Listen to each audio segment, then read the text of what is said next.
Chess YouTube, welcome back. In today's video, we're having a look at this attacking masterclass that was played between Magnus Carlsen and his opponent, Jose Martinez, from round number 1 of the 2025 Speed Chess Championships. Now, this was some literal Bobby Fischer style attacking chess. Starting on move 17 here, Magnus playing knight to c3, one of the most absurd knight sacks I've ever seen. And from there, the game goes on for 20 more moves. I mean, the tactics, the attacking stuff in this game is going to melt your brain. It's really, really insane. So let's go back to the start here. In the game, his opponent, Jose Martinez, opening 1e4, Magnus e5, knight f3. And then here, of course, the main move here for Magnus, his favorite move, knight c6. But instead, in this game, he plays the move d6, the Philidor Defense, which, I'm going to be honest, isn't really seen at all at the highest level. It's okay at the amateur level. It's very good below, say, 2,000 ELO, but at these higher 3,000 plus ELO levels, you just don't really see this online. And the problem is, it's a little bit passive overall, and white can just go d4, as Jose did in this game, just kind of gaining control of the center like this, and black's already a little bit on the back foot in this game. All right, Magnus here, he's got a couple of options. He can go, say, knight d7, or knight f6, or he can trade on d4, going for more of an open style position. And that is what he does in this game. Black here takes on d4, white takes back, Magnus, knight f6, knight c3, defends e4. And now here, Magnus has two main options. The main move, the strongest one, is bishop b7, intending short castles. The other one is g6, intending bishop g7 and then short castles. In the game, Magnus here plays the main line, bishop e7. And now Jose has a lot of options. But the big question here is, where do you want to castle your king? Do you want to castle on the king side or more aggressively on the queen side? Now, queen side castling here is by far the strongest plan. It's the most aggressive, the most combative. And Jose is a very strong attacking player, and he does go for it. He begins bishop f4, which is by far the strongest move here. The idea being, white here wants to go queen d2 and long castles. And this setup is so strong for white. I mean, if black were to waste two moves, we get basically this right here, and this formation by white is so strong. The bishop here pressures d6. If black were to go, say, c5 and b5 later, d6 would be a massive weakness, and beyond that, white can simply go for an English-style attack with moves like f3, g4, h4, h5, g5, g6, and so on, basically launching his pawns down the board and attacking the black king. Now, of course, black here is not going to waste two moves. He's got his ideas as well. Magnus here, he castles. We have short castles, then queen d2, and now here we're at a big branching point. Black right here has a lot of ideas, but of course, the main feature here is the fact that white is going to long castle, and therefore we're going to have that opposite sides castling scenario. And when you have that, when both sides castle on opposite sides of the board, basically the plan is to launch your pawns down the board at the opponent's king, sort of like this. And black is going to have to do the same thing in some fashion, either c6, b5, b4, or a6, b5, b4, and so on. That's kind of just how you play these positions. And black here, Magnus, he begins c6, likely intending b5, although d5 is also possible here. Jose, he castles, and Magnus, b5 is the move. Oh, by the way, I forgot the timers on this game. Silly me. Timers are now live. I do apologize for that. All right, so as you can see, this game was played with 3 minutes per side, plus 1 extra second per move. So both sides so far kind of blitzing out their moves, both sides having still about 3 minutes left on the clock. All right, what is going on here? Obviously, black is threatening b4, and the challenge with that would attack the knight on c3, which defends e4. And if that knight moves to, say, I don't know, e2 or a4 or b1, the knight jumps in, wins the center pawn, and black would have a massive advantage. That center pawn is just too important. I mean, rook pawns you can kind of lose, but center pawns you can't. That is just too important. Therefore, Jose finds the only good move here for white. That is the move f3, defending e4. And this move here is a multi-purpose move. It supports e4, but also supports the idea of g4, g5, which is coming sooner or later for white. There's no other option. You simply have to attack with those kingside pawns, the g pawns and the h pawns. All right, Magnus here. He is not slowing down. He knows in this scenario, you must attack all out. There is no defense. It's all offense. b4 is the move. And now Jose has a really big decision. Where do you move this knight? I mean, you have three good squares, a4, b1, and e2. I mean, not good, but three playable squares. I mean, b5 and d5 obviously are out of the question as the pawn controls those squares. So a4, b1, and e2, and really the only good squares here, a4 and e2. It's a very common question in like the Najdorf Silly and other lines like the Philidor. Which square do you move this knight to? And they both have their pros and cons. If you go to a4, I mean, the knight on the a4 square, it does defend the queen side a little bit, but things get very, very intense. I mean, if black goes, say, c5, the only good move here for white is knight b5. And despite white having a massive edge here, according to the engine, I mean, this is just a very bizarre kind of position to play as white. So instead, in the game, Jose, he plays the more logical human idea, that is knight to e2, knight c to e2 rather. Now, the drawback of this, the knight, it is much further away from the queen side, and therefore white's going to be, I mean, having a slightly harder time defending on that side of the board. On the other hand, the knight is not going to be trapped on the a4 square. It can go to, say, g3 and f5 later, and white's going to have a bigger attack on the king side. So both sides here going all out. There are no breaks. The attack must continue. All right, Magnus.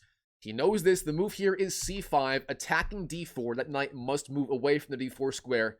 And now, Jose, where do you go with this knight? Well, Jose, he knows, again, there is no defense here. You must attack. And with that in mind, the move is knight to f5. Now, this knight on f5 is an absolute monster, and the threat is simple.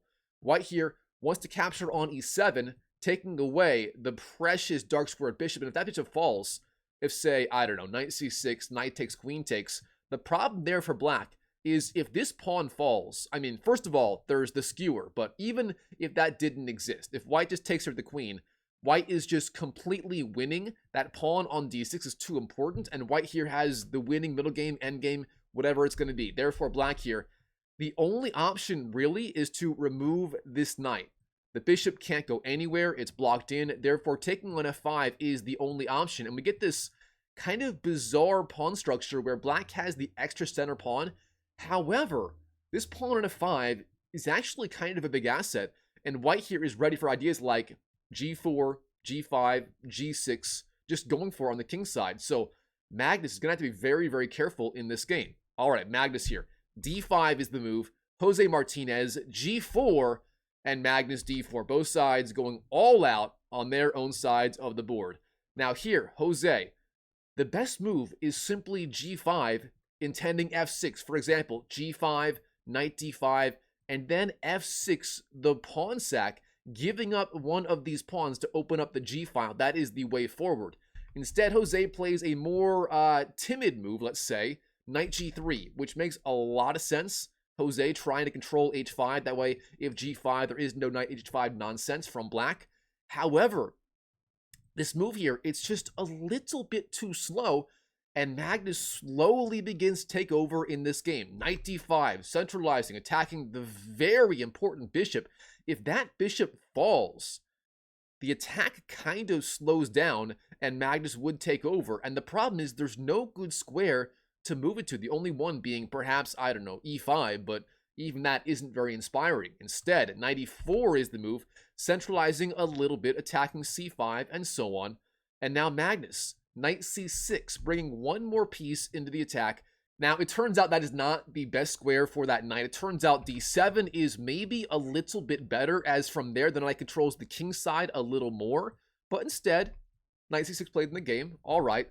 And now Jose, this guy does not miss a beat. Don't give this guy two chances. Here he plays the move g5, intending simply f6. That is the entire idea of everything he's done so far. The knight, the pawns, everything leads up to this move right here. And if Jose can get it in for free, if black wastes a move, I don't know, rook e8, f6 would be insanely strong right there. All right, here, Magnus. What's it going to be? Well, he has two outrageously good options right here. If you like puzzles, pause the video and see if you can find the insane attacking ideas for Magnus right here that he does have at his disposal.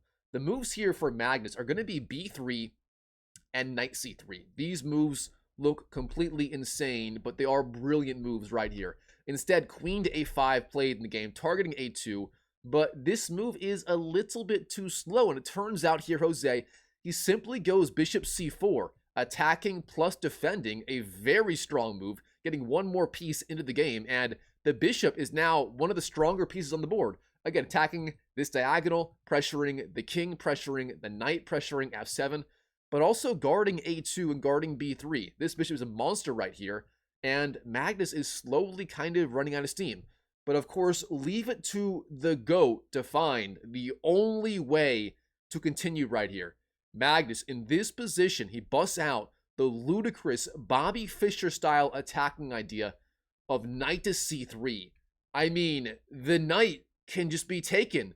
What on earth is Magnus doing? Okay, the idea is really simple. First of all, what happens if you take this knight? If you take it with b takes, black takes back, and it's basically a forced checkmate. If the queen moves, queen a3 hits the king, king b1, queen b2 is checkmates.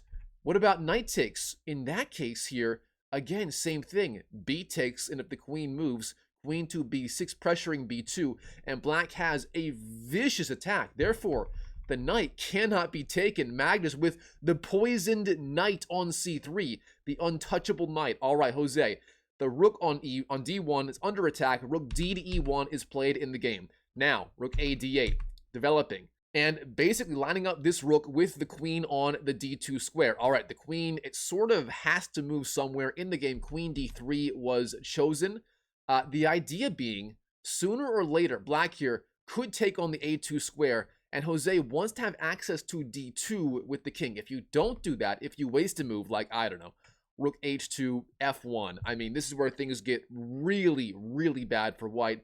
The idea is knight takes a2, king to b1, knight c3, intending, for example, queen to a2, then queen a1, checkmate, and things get very, very bad very fast. If you take, black takes back with the open b file, and it's just a complete disaster here. So, with that in mind, in this position, queen d3 was chosen, giving the king access to the d2 square, which will allow white to sort of fight on in this game. All right, Magnus, he continues. Knight takes a2, winning the free pawn on the a2 square. And Jose, obviously, king d2 was the entire idea of queen d3 in the first place.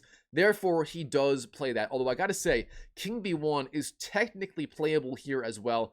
It's very complicated, but the point being, after knight c3, b takes, the queen on d3 is actually not under attack, and white can sort of defend from here with bishop b3 ideas. For example, bishop b3, queen to a3, threatening queen b2, but then the knight sack, knight takes, d takes, queen takes, and white does defend for right now. But back to this position, king d2 played in the game. Now, Magnus, he's got to find some way to continue. I mean, like, the king on d2, it's so vulnerable. Everything is sort of lining up with the king in some way or another. Everything is just closing in on his prey. And Magnus here busts out the very strong idea of b3 with the discovered attack on the king plus the pawn pressuring c2. Magnus here just lining up more and more threats against the white king. King to e2 is played. The king, it marches over from c1 to d2 to e2, and from there it maybe goes to, say, f2, f1, and so on, just kind of running away to the king's side, which looks insane, but with having all these pawns on the king's side, the king would be rather safe on that side of the board. All right, Magnus, a very critical point in this game. Both sides beginning to get under some extreme time pressure. Magnus here having just 1 minute left on the clock versus the 22 seconds left for black. So, what's it going to be from here? Magnus, the move is knight a to b4, missing the stronger idea of b takes c2. Instead, knight a b4 played in the game, and Jose, he does not miss a beat. Queen takes b3 chosen, capturing the free pawn, and now there is no b takes c2 idea in this game. All right, Magnus, d3, check, hits the king. The king's got to move. King to f2 chosen in the game. Very importantly, if you take this pawn, I mean, you lose no matter what. The king legally cannot take, as the pawn is defended by the rook and the knight. If you capture with the queen, you lose the queen. Capture with the pawn, you lose the queen to the fork. Capture with the bishop, you lose the queen to the fork. So, the king here has to move. There's nothing else. King f2 chosen, and now knight d4 jumps in, pressures the queen anyway, and I mean, This position is so insanely tactical. All right, queen a3 chosen, offering the queen trade. Magnus here, he knows he must keep those queens on the board to continue the attack. Therefore, queen to b6 chosen in the game. But now Jose, he's finally got his chance to launch the counteroffensive. f6 was chosen. The point being, lines will be opened against the black king one way or another. If you capture with the pawn takes back, and bada boom, bada bang, the king is now super exposed. If you don't do that, white will take on g7, again, opening up lines one way or another. Now here, Magnus, he ignores the bishop, he ignores the pawn, and instead plays the move knight b takes c2, jumping in, and I mean, the tactics here are just simply absurd. Magnus giving Jose a very difficult choice. Just 15 seconds left. What will he do? Jose here, he could capture on, say, e7. He could offer the queen trade. Instead, queen to c3, sliding over, not offering the trade. All right, from here, the knight captures on the e1 square. Knight takes e1, winning the exchange. Black takes on e7, winning the free piece. Now both rooks are under attack. And what does Magnus do? He ignores the rooks and takes on the f3 square. Knight e takes f3, all the black pieces closing in on the white king, but his rooks are hanging. Jose, which rook do you want to take? On d8, on f8? Well, it turns out he does not take either rook. Taking the rooks is the easy, obvious choice, but of course, with 11 seconds left, he's under time pressure and instead plays the move knight to d6. What? Knight d6? Jose Martinez does not take either rook, and he does not attack anything meaningful with the knight. Instead, knight d6 chosen. Black takes the knight. Rook takes d6. The best move, we have e takes f8, king takes f8, and now queen takes d3. Jose Martinez not taking the rook with check, instead capturing on d3. Both sides obviously under extreme time pressure. 3 seconds left versus 2 seconds. Anything can happen from here. All right, Magnus, queen takes b2, winning the free pawn. King g3, stepping out of the attack. Rook d7, defending the rook. Queen to e4, centralizing and threatening the a8 square with the queen. Magnus here, what's it going to be? Turns out he is completely winning, and he has several good ideas. Rook d8, defending a8 is one idea. g6, offering the king some loft on g7 is another idea. But instead, Magnus here, he plays a blunder. Rook to e7. Magnus Carlsen going from completely winning to completely losing in one move under the most extreme time pressure you will ever see. And Jose Martinez here, he finds the finishing blow. Queen to a8 hits the king. Rook to e8 blocks the attack. And bishop d6 wins the game. The point being, the only thing left is king to g8. And then queen takes e8, checkmate.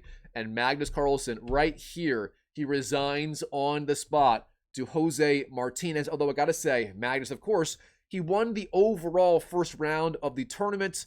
There were a lot of games played, but in this game specifically, Jose Martinez did win.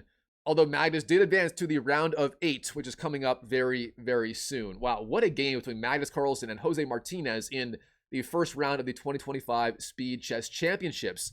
All right, guys, hope you enjoyed the video. If you did, if you want to support me, support the channel and whatnot, smash the like button, comment down below whatever you want to comment. And by the way, if you're an online chess player and you want to find kind of a better way to improve online chess, I do have a free online chess academy where I can personally show you step by step how to reach 1,000, 1,500, even 2,000 ELO. I'm dropping new courses literally every single week now. I've got a lot of the prep work done, and I'm not going into course mode where every single week I'm busting out new courses for you guys on openings, middle games, end games, tactics, strategy, you name it. So if you want to learn from me, a 2,000 ELO online player, and learn from a community of 900 plus other online players, links down below in the pinned comment and the description, or right above right there, drmikechess.com. It's actually all on the school platform, skool.com. So, you know, join if you want to, totally free. I'll see you inside. And as always, I wish you the best of luck in your chess improvement journey in 2025 and beyond. And I'll see you in the next video.